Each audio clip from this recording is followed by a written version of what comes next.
Disposer d'une vision financière est indispensable à tout manager qui veut mieux connaître la santé financière d'une entreprise, que ce soit un concurrent ou un client ou sa propre business unit, ou pour mieux comprendre son mode de fonctionnement.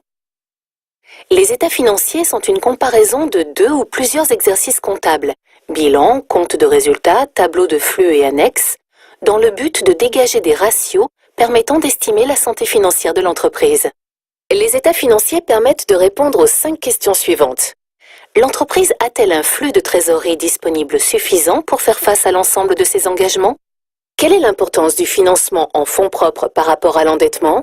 Quel est son niveau de rentabilité opérationnelle? Quels sont ses risques opérationnels et financiers?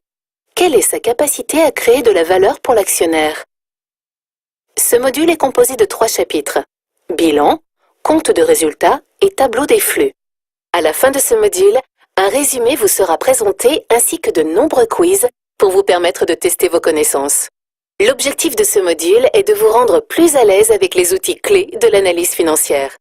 Le bilan, encore appelé l'état de la situation financière en norme IFRS, est un document comptable qui donne une situation du patrimoine de l'entreprise à un moment donné.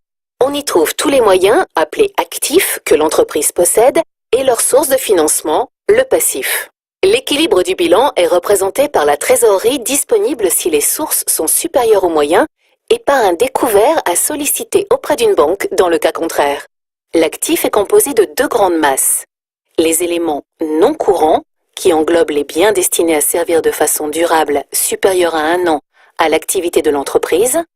Les éléments courants, qui comprennent les biens dont la durée de vie dans l'entreprise est à court terme, inférieure à 1 an, donc le plus souvent limité à un exercice.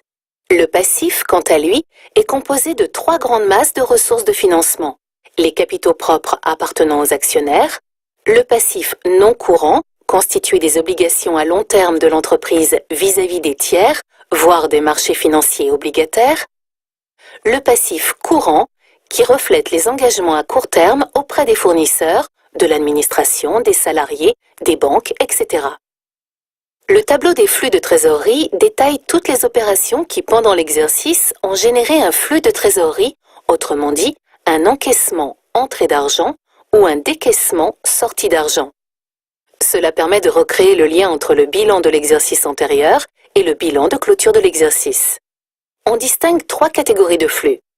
Les flux liés à l'exploitation ou l'activité ordinaire, les flux liés aux investissements, les flux liés au financement.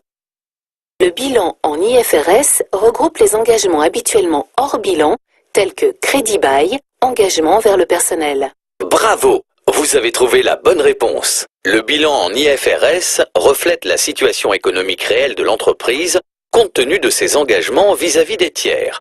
Le crédit bail, tout comme les engagements de retraite envers le personnel, en font partie. Le résultat net des activités poursuivies et des activités destinées à être vendues ou abandonnées sont-ils pris en compte dans le calcul du résultat net total? Bravo! Vous avez trouvé la bonne réponse. Le résultat net des activités poursuivies est détaillé dans le compte de résultat, tandis que le résultat net des activités abandonnées fait l'objet d'une ligne. La somme des deux forme le résultat net total de l'entreprise. À quoi correspondent les flux d'investissement?